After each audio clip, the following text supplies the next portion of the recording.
Vamos para mais uma aula e hoje nós vamos estar falando sobre distúrbio bipolar.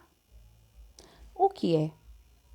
É uma doença mental em que o paciente alterna estados de euforia e depressão, além de fases de normalidades intercalados. Também conhecido como mania e depressão, é uma desordem do cérebro que causa mudanças não previstas no estado mental da pessoa, no humor, na energia e na habilidade de funcionar corretamente. O distúrbio bipolar ele é sério, pode destruir relacionamentos, torna a performance ruim no trabalho e escola e até mesmo levar ao suicídio. Se desenvolve no final da adolescência ou início da idade adulta. Pode ser tratado e pessoas com essa doença podem viver uma vida produtiva e feliz. Os tipos. Tem o distúrbio bipolar 1. É considerado clássico. Os pacientes sofrem um ou mais episódios maníacos com duração de pelo menos uma semana e quase sempre um ou mais episódios depressivos. Os sintomas são intensos e provocam profundas mudanças comportamentais e de conduta. O quadro pode ser grave e agravar, a ponto de exigir internação hospitalar por causa do risco aumentado de suicídios e da incidência e complicações psiquiátricas. Os transtornos bipolar não especificado ou misto é um outro tipo. Os sintomas sugerem o diagnóstico de transtorno bipolar, mas não são suficientes, nem em número, nem no tempo de duração, para classificar a doença em um dos dois tipos anteriores. E o distúrbio bipolar 2, há uma alternância entre os episódios de depressão e os de hipomania, estado mais leve de euforia, excitação, otimismo e às vezes de agressividade, sem prejuízo maior para o comportamento e as atividades do portador. E o transtorno ciclotímico é o quadro mais leve do transtorno bipolar, marcado por oscilações crônicas do humor que podem ocorrer até no mesmo dia. O paciente alterna nos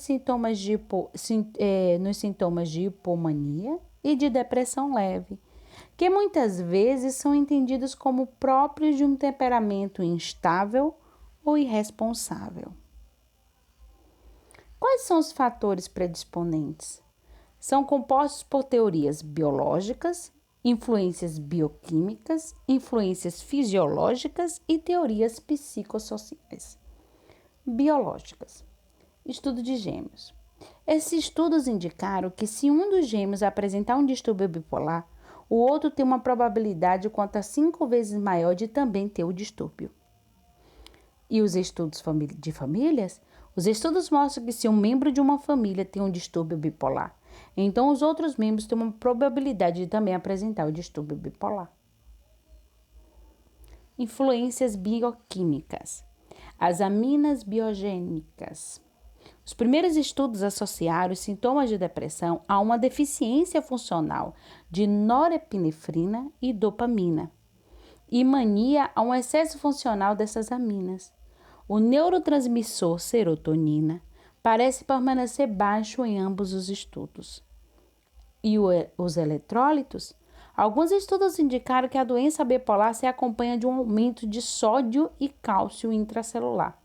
Esses desequilíbrios eletrolíticos podem estar relacionados a anormalidades da função da membrana celular e do distúrbio bipolar.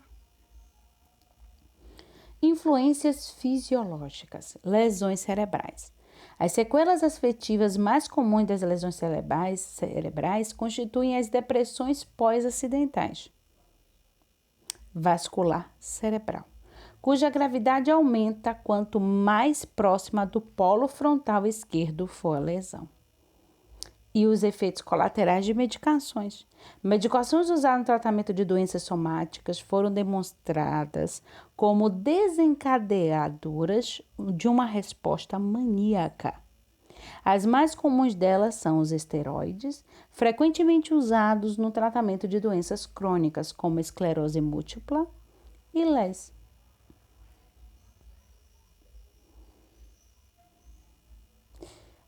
Outros fatores predisponentes, teorias psicossociais. A credibilidade das teorias psicossociais diminui nos últimos anos.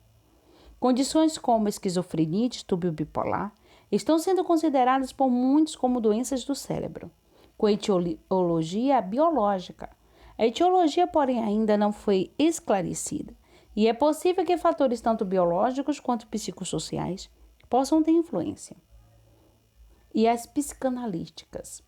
Foi desenvolvida por Freud no século XIX e está intimamente relacionada à sua prática psicoterapêutica. É uma teoria que procura descrever a etiologia dos transtornos mentais, o desenvolvimento do homem e de sua personalidade, além de explicar a motivação humana. E a dinâmica familiar. Um indivíduo com distúrbio provavelmente começará a vida num ambiente de amor e carinho. Todas as necessidades físicas e emocionais eram satisfeitas pelo prestador principal de cuidados, que assumiu a imagem do bem na mente da criança. Na medida que a criança se desenvolvia e se torna cada vez mais independente, parte do carinho era retirado. A criança que não obtido a constância do objeto nesta ocasião, não conseguia incorporar no prestador principal de cuidados os conceitos tanto de bom como de mal. Isso é num ambiente equilibrado, para você entender como começa a perspectiva de uma criança portadora de bipolar, do transtorno de bipolaridade. Sintomas dos estados maníacos. Hipomania não é suficiente grave para causar uma grande alteração no funcionamento social ou ocupacional, ou para tornar necessária a hospitalização. O humor é alegre e expansivo. Há, porém, uma irritabilidade subjacente que vem à tona rapidamente quando os desejos da pessoa não são satisfeitos. A natureza da pessoa hipomaníaca é muito volúvel e flutuante. Cognição e percepção. As percepções do eu são exaltadas. Ideia de grande valor e capacidade. O pensamento está mais rápido, com um rápido fluxo de ideias. A percepção do ambiente aumenta, mas o indivíduo é tão facilmente distraído por estímulos irrelevantes que as atividades dirigidas e subjetivas são difíceis. As atividades e os comportamentos sociais. Os indivíduos hipomaníacos apresentam um aumento da atividade motora. Eles são percebidos como sendo extrovertidos e sociáveis, atraem numerosos conhecidos. Entretanto, eles não têm a profundidade de personalidade e calor humano suficiente para estabelecer amizades íntimas. Falam, riem muito geralmente, muito alto e com frequência de maneira imprópria. A percepção exaltada da própria pessoa leva alguns hipomaníacos a apresentar comportamentos inadequados, tais como telefonar para o presidente do país ou fazer uma grande compra com o cartão de créditos sem recurso para pagá-lo. A mania aguda é uma progressão de um nível mais intenso do que os da hipomania.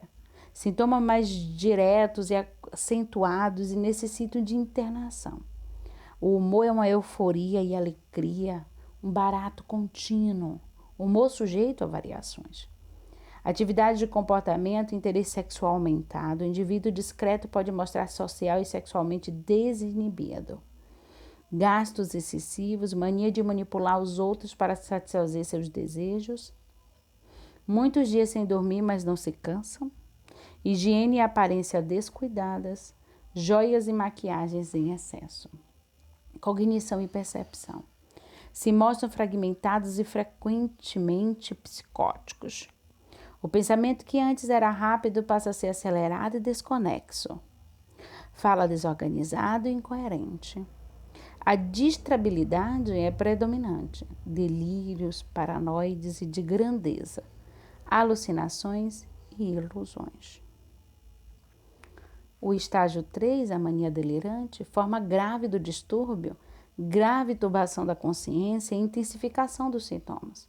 O humor é muito lábil, sentimento de desespero rapidamente convertidos em alegria, ou êxtase sem limites, mostra-se irritável ou totalmente indiferente ao ambiente.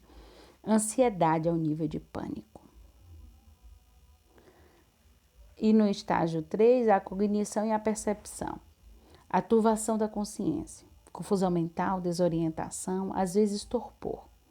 Outras manifestações, religiosidade, delírios de grandeza, alucinações auditivas ou visuais, extrema distraibilidade e incoerência. Atividade psicomotora frenética, com movimentos agitados e sem finalidade. Segurança em risco se os movimentos não forem controlados. Exaustão, danos a si mesmo e aos outros. Morte se não houver internação. Tá? O tratamento psicológico. Depressão é uma doença psiquiátrica, crônica e recorrente, que produz uma alteração no humor caracterizada por uma tristeza profunda sem fim, associada a sentimentos de dor, amargura, desencanto, desesperança e baixa autoestima. E mania é um distúrbio mental definido como um período distinto, durante o qual existe um humor anormal e persistente.